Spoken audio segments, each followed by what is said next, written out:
안녕하세요. 네, 안녕하세요. 반갑습니다. 반갑습니다. 네. 먼저 이렇게 더운 날씨에도 육아 포럼 찾아주신 여러분들 대단히 감사합니다. 안녕하세요. 저는 유한 킴벌리 육아 포럼의 진행을 맡은 김현정이라고 합니다. 네, 반갑습니다. 자, 그럼 오늘 육아 포럼 본격적으로 시작을 하도록 하겠습니다. 저희 1부와 2부 세션 사회를 진행을 해주실 이정무 MC님 큰 박수로 모실게요.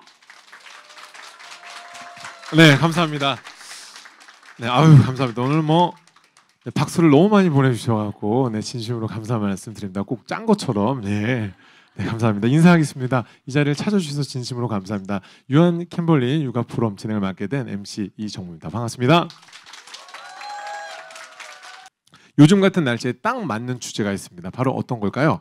선케어입니다. 우리 아이에게 어떤 선크림을 좀 발라야 할지 좀 고민하시는 분들이 좀 많이 계신 것 같아서 좀 한번 나눠보도록 할 텐데 24시간 동안 유한 킴벌리에서 이 선케어만 좀 관심을 갖고 계신 분이 좀 계세요. 아주 특별한 분이십니다. 그래서 이분을 좀 모셔보도록 하겠습니다. 유한 킴벌리 육아용품 마케팅 강재윤 과장님 어디 계십니까? 박수로 모시도록 하겠습니다. 네, 아우 예, 잘생기셨습니다. 예, 감사합니다. 네. 네, 안녕하세요. 저 유한 킴벌리에서 스킨케어 마케팅 담당하고 있는 강지훈이라고 합니다. 오늘 더우신데 많이 참석해 주셔서 감사드립니다. 네, 감사합니다. 저는 사실 이게 선크림을 안 발라요. 그럼 이게 좀 문제가 좀 되나요? 이게 뭐 자외선이나 이런 거에 대해서? 이 자외선이라는 게 결과적으로 비타민 D를 생성해 주는 것 이외에는 정말 백해무익한 그런 존재거든요. 자외선을 계속 쐬게 되면 잡티나 기미도 생길 수가 있고 그리고 심지어는 사실 암이나 어떤 피부 질환들을 유발할 수도 있기 때문에 평소 일상에서 자외선을 꼼꼼하게 차단해 주는 게 되게 중요합니다. 네, 유한 킴벌리 육아 포럼의 간판 코너가 됐습니다. 자, 유아 선케어 궁금증을 바탕으로 간단한 기초 OX 퀴즈를 할 텐데요. 여러분 OX 팻말을 가지고 있잖아요. 맞히신 분은 계속 들고 계시면 되는 겁니다. 자, 그러면 바로 문제를 제가 내도록 하겠습니다. 선크림은 2~3시간마다 반복적으로 발라줘야 된다. 맞으면 O, 틀리면 X. 정답은 O입니다. 네, 감사합니다. 좀 맞춰서 이렇게 좀 해주시면 좋을 것 같아요. 제가 좀 당황을 하거든요. 예. 네, 감사합니다. 잘해주고 계세요. 근데 오늘 다들 처음 뵌 분들이잖아요, 그죠? 이 정도면 99점이에요. 예. 자, 마지막 1점은 이따가 이번에서 꼭 따도록 하겠습니다. 자, 두 번째 문제 가도록 하겠습니다.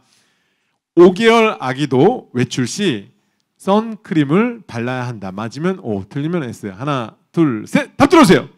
정답은요. X입니다. 네, 감사합니다. 고맙습니다. 자, 들고 계시고 X 하신 분 들고 계시고요. 네, 세 번째 문제 가도록 하겠습니다. 선케어 제품에도 사용 기한이 있다. 맞으면 O, 틀리면 X. 정답은 O입니다. 네. 다들 맞히셨네요. 예, 감사합니다.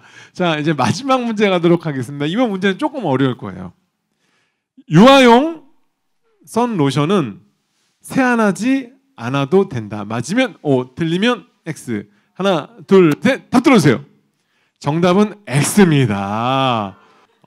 사실 몇 가지는 제가 그 전에 힌트를 좀 드리긴 했는데 너무 많은 분들께서 우리 아기들의 자외선 차단에 대해서 잘 알고 계신 것 같아서 사실 개인적으로는 저 마케터 입장에서는 굉장히 우수한 고객분들이 소비자분들이세요. 네, 이런 분들만 계시면 좋겠습니다. 네, 저희가 사실 오늘 특별히 다들 최소 이 박사학위 출신 분들만 이렇게 모셔와가지고 예사롭지 않았습니다. 예, 어쩐지 다들 맞춰주셨습니다. 자, 그러면 OX 퀴즈를 좀 풀어볼게요. 같이 좀 분석을 좀 해보도록 하겠습니다. 자, 1번 문제는요. 선크림은 2~3시간마다 반복적으로 발라줘야 한다. 첫 번째 문제의 정답은 O였습니다. 선생님. 네, 선크림을 2~3시간에 한 번씩 발라줘야 되는 이유는 이제 자외선 차단 지수라고 해서 저희 자외선 차단제를 보시게 되면 SPF라고 하는 지수들이 있습니다. 이 지수가 의미하는 바는 가령 이제 SPF 15다라고 하면 저희 자외선 양을 1로 봤을 때 이 제품을 바르게 되면 피부에 닿는 자외선이 15분의 1로 줄어드는 것을 의미하거든요. 그래서 이 지수가 높으면 높을수록 당연히 이 자외선은 UVB, 자외선 B를 말하는 겁니다. 훨씬 더 차단을 잘하게 되는 것은 맞습니다. 하지만 주로 이 더운 시즌에 선 제품을 많이 바르기 때문에 밖에서 활동을 하거나 이렇게 되면 땀이나 뭐 손수건, 옷 이런 것들 때문에 피부에 발랐던 자외선 차단제가 소실이 되게 되거든요. 소실이 되게 되면 자외선 차단의 역할을 전혀 할 수 없기 때문에 자외선 차단제는 들고 다니시면서 2~3시간마다 수시로 덧발라 주셔야지 표시된 SPF 지수만큼의 자외선 차단 효과를 가져옵니다. 아유, 감사합니다. 첫 번째 문제를 좀 정리를 해드리도록 하겠습니다. 선크림을 발랐을 때 그 땀이나 손수건에 지워질 수가 있습니다. 그래서 선크림을 반복적으로 발라주는 것이 좋다. 네. 자, 계속해 두 번째 갈게요. 5개월 된 아기도 외출 시 선크림을 발라야 한다. 정답은 X였습니다, 선생님. 네, 아쉽지만 그 6개월 이하의 아기들은 자외선 차단제를 사용하지 않는 것을 권장을 하고 있습니다. 그래서 실제로 저기도 아기가 저한테 2명 있는데 아기들을 키워보니까 6개월 이하는 보통 외부에 나가실 일이 많이 없어요. 접종하실 때 빼고는. 그러다 보니까 다행히 태양으로부터는 평소 생활하실 때는 조금 안정적이기는 한데 혹시나 이제 나가야 되는 경우가 생긴다 그러시면 말씀드린 것처럼 옷이나 모자나 이런 것들로 커버를 해주시는 게 가장 좋고요. 그리고 자외선 차단 지수가 특히 40 이상인 제품들 같은 경우에는 12개월이 넘어선 도를 넘어선 아기부터 사용해 주시면 좋습니다. 네, 두 번째 문제를 좀 정리하도록 하겠습니다. 6개월 미만의 아기들은 이 선크림 사용을 좀 자제해 주는 게 좋고 외출 시에는 선크림 대신 이 자외선을 피할 수 있는 다른 방법을 찾는 것이 좋다고 했습니다. 자, 3번은요. 선케어 제품에도 사용 기한이 있다. 정답은 O였습니다, 선생님. 네, 모든 화장품에는 다 이제 사용 기한이 표기가 되는데요.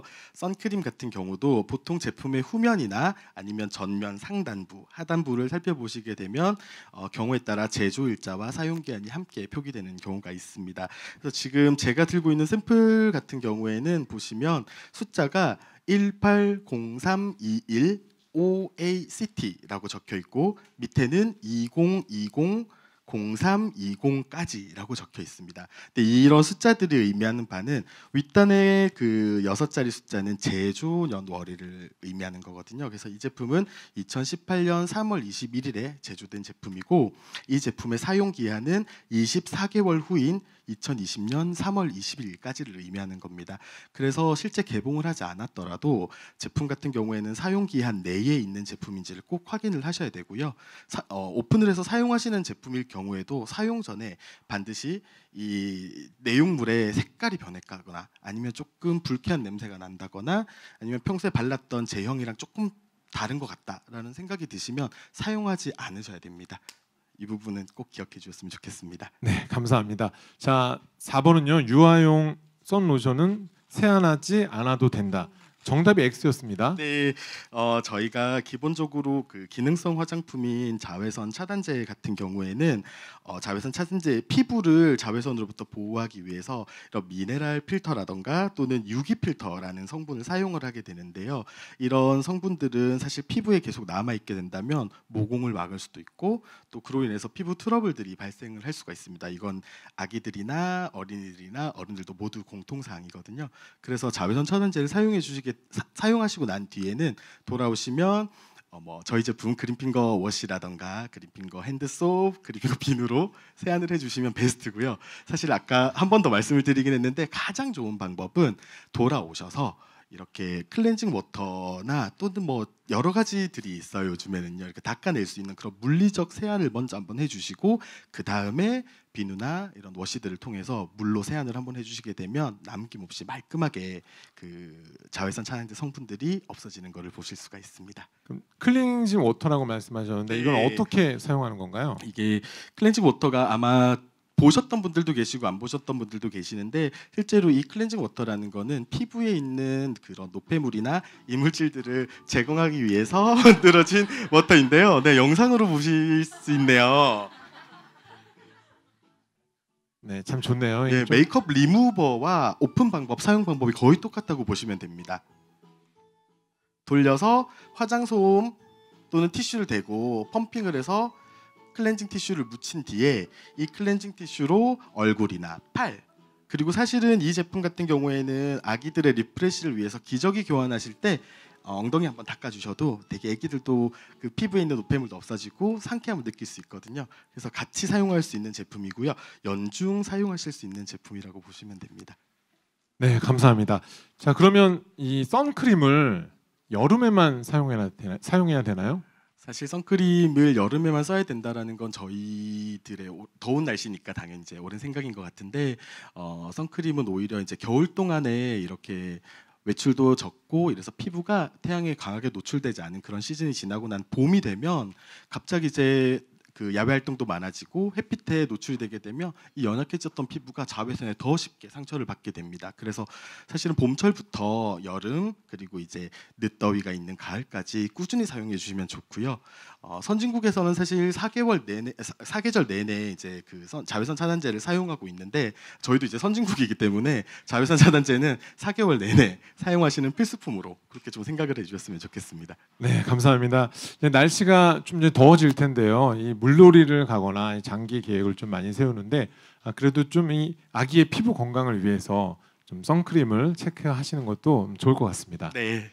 이렇게 미리 유한킴벌리에서 육아 포럼 교육 잘 받고 가시면 나중에 그 육아를 하심에 있어서 아주 큰 도움이 될 거라고 생각합니다. 다시 한번 더우신데 걸음해 주셔서 대단히 감사드립니다. 고맙습니다. 네, 강재영 과장님께 큰 박수 보내주시기 바랍니다.